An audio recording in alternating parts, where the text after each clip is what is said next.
বাবা কাইসার কাইসার একটু বসো, আমি চা বানিয়ে নিয়ে আসি। ঢাকায় থাকো? স্কুলের সার্টিফিকেট পাওয়া পর্যন্ত মফস্বলে বড় হয়েছি। তো আব্বা মা মারা গেলেন, পরে ঢাকা চলে আসছি। আত্মীয় স্বজন? আমার বাবার যা কিছু ছিল সবকিছু দখল করে ওনারা ভালো আছেন। আমি প্রশ্নের কাছে যেটা শুনলাম, তুমি জব করতে চাও না, বিজনেস করতে চাও না, কিছুই করবে না। বাবা অ্যাজ এ রাইটার কিন্তু অনেক পপুলার। মানুষজন বলে একদিনও হুমায়ুন আহমেদের মতো বড় হবে। একদিন? এখন তো না। ওর তো কোনো ক্যারিয়ার গোলই নেই। ও যে প্রফেশনটা বিলং করে এটা তো কোনো ফিউচার নেই, একটা বুলশিট প্রফেশন। সরি আঙ্কেল, কি বললেন? আমি বলেছি বুলশিট প্রফেশন। আপনার কাছে মনে হচ্ছে যে রাইটিং প্রফেশন বুলশিট। ভালো কোন প্রফেশন মনে হয় আপনার কাছে? দুর্নীতি করা, ঘুষ খাওয়া। Shut up! কি বলছো তুমি? আপনি আপনার বুকে হাত দিয়ে বলেন তো, এই যে আপনার বাড়িতে আপনি এখন দামি সোফা রেখেছেন, আপনি যে স্যালারি পান ওটাতে যায়, আপনি ঘুষ খান না? কাইসার এটা দেখার দায়িত্ব কি তোমার? তুমি কার সাথে কথা বলছো জানো? আমি ঘুষখোরের সাথে কথা বলছি। Shut up!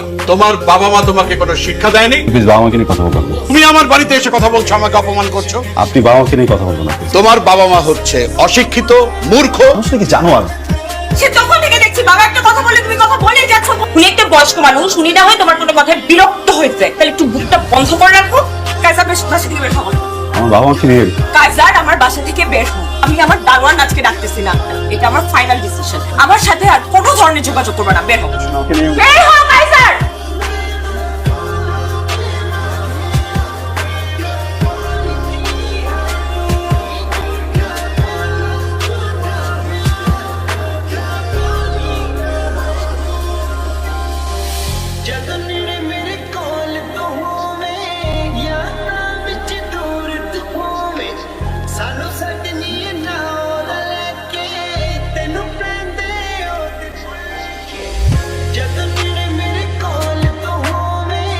এই যে দেখো আমার দিকে। শোনো, আমি বেরোচ্ছি। কেন ব্রেকফাস্ট করবে না? অফিসে কি একটা ঝামেলা লাগছে, এক্ষুনি গিয়ে আমার ম্যানেজারের সাথে বসতে হবে। আমি আমার নাস্তা অফিসে করে নেবো না। হ্যাঁ, বাবা চলে গেছে, বাবা আসবে আবার। তোমার আমি কতবার সাবধান করছি, কথা শোনো না। কোম্পানির পলিসির বাইরে গিয়ে দিনের পর দিন অনিয়ম করছো, ঘুষ খাইছো। মনে করছো কিচ্ছু হবে না, কেউ জানবে না। নতুন সিওর ব্যাপারে আমি তোমার বলিনি, এখন তদন্ত হবে। চাকরির আশা করো না, কিভাবে জেলে যেতে না হয় সেরকম কথা। আপনি না শুধু শুধু ভয় পেয়েছেন। সব লেটার ফেটার কিচ্ছু না স্যার। এই তদন্ত কমিটি বসাইছে তো সিইও স্যারের টাকা খাওয়ার ধান্দা। 2-3টা বান্ডেল দিয়ে দিলে সবকিছু ধান্দা হয়ে যাবে স্যার। ট্রাই করে দেখো যদি কিছু করতে পারো।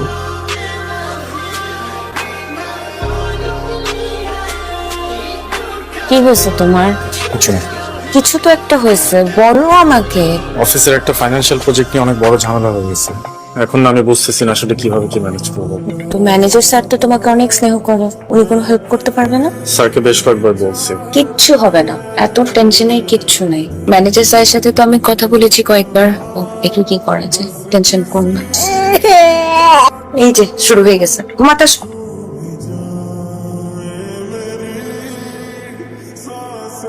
আমি আসলে আপনার সাথে একটা জরুরি বিষয়ে কথা বলতে এসেছিলাম। আমি বোধহয় বুঝতে পারছি আপনি আসলে কোন বিষয়টাকে মিন করছেন। আপনার আসলে অনেক আপসেট হয়ে পড়েছে। আপনি তো ওর গার্জিয়ান ছিলেন, ওকে ভালো কোনটা মন্দ কোনটা বুঝে। আগের সিইও থাকলে আমি খুব সহজেই ব্যাপারটাকে ম্যানেজ করতে পারতাম, এখন যিনি আছেন খুব স্ট্রিক্ট। আপনি একটা কাজ করেন না, আপনি তার সাথে দেখা করে সরাসরি কথা বলেন। প্রয়োজন হলে আপনাদের যে সন্তান আছে ওই ব্যাপারটা ওনাকে বুঝিয়ে বলেন। এছাড়া তো ভাবি এখন আর কিছু সম্ভব না করা। ফাইনান্সিয়াল প্রবলেম বলতে কি বলতেছো? তুমি কি ঘুষ খাও? এই যুগে ঘুষ কে না খায়? তোমার বাবাকে দেখো, তোমার বাবা কি এত বড় বাড়ি, লাক্সারি গাড়ি বেতনের টাকা দিয়ে করছে? ঘুষের টাকা দিয়ে করছে। তুমি প্লিজ সিইও স্যারের সাথে একটু কথা বলো গিয়ে। তুমি একটু প্লিজ কথা বলো। খাও।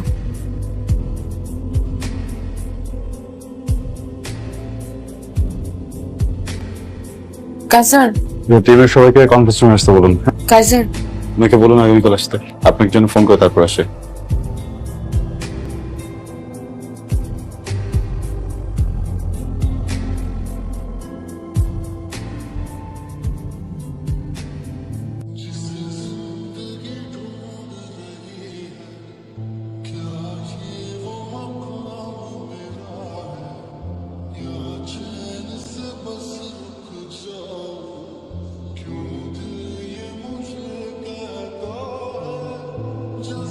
আপু আপনি কালকে আসেন। হ্যাঁ, স্যারের সাথে কথা বলতে পারছিলাম। কালকে আবার যেতে বলেছে। মহান আদর্শবান সিওর বাচ্চা করছে, প্রত্যেকটাকে জেলে পাঠাইছে। এই হারামজাদার বাচ্চা কোনোভাবেই আমাকে ছাড়বে না। তুমি প্লিজ আরেকবারের জন্য লাস্ট ট্রাই করবা। You are my last. তুমি প্লিজ আরেকটাবার একটু কথা বলে দেখো ম্যানেজ করা যায় কিনা। উনি ম্যানেজ হলেই সবকিছু সলভ হয়ে যাবে। প্লিজ। কাইজারকে ফোন করেন, কখন আসবে সেটা অ্যাটলিস্ট আমাকে জানান। আমাদের এরকম কোনো নিয়ম নেই স্যারকে ফোন করার।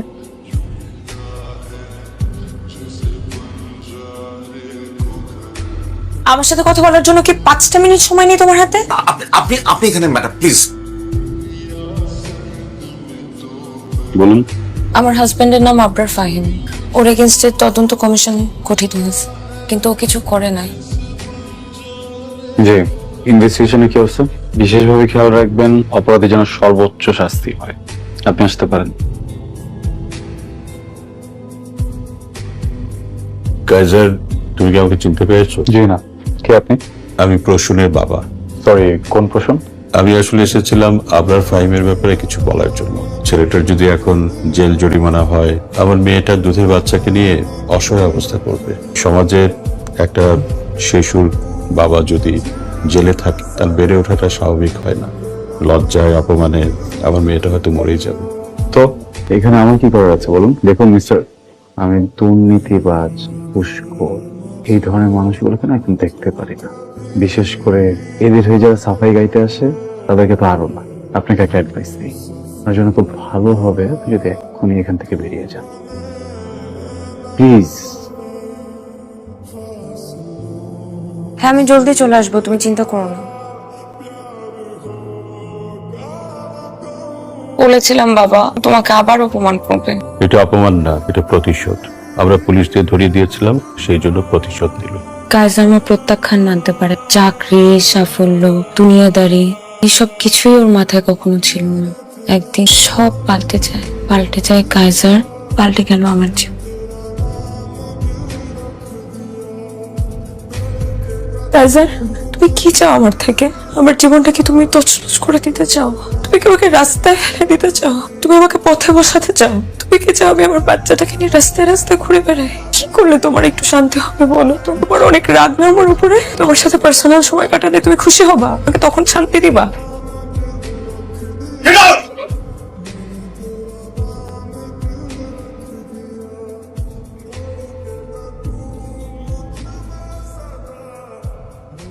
মিসেস ফাহিম, আমি খুবই দুঃখিত আপনাকে এমন একটা জায়গায় রেখেছি। আসলে যে বিষয়ে আপনার সাথে কথা বলবো আপনার জন্য খুব সম্মানজনক না, তাই অফিসের সবার সামনে বলতে চাইনি। আপনি বেশ কয়েকবার অফিসে এসেছেন আমার সাথে কথা বলার জন্য, কিন্তু আমি আপনাকে সময় দেইনি। আপনি নিশ্চয়ই ভেবে নিয়েছেন এর পিছনে ব্যক্তিগত কোনো কারণ আছে।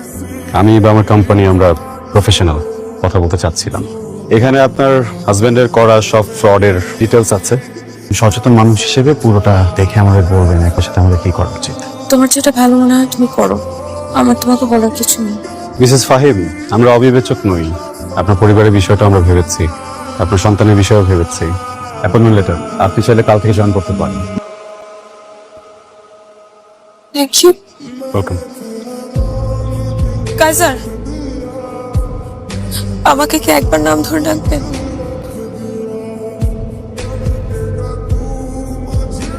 Good luck Prasun.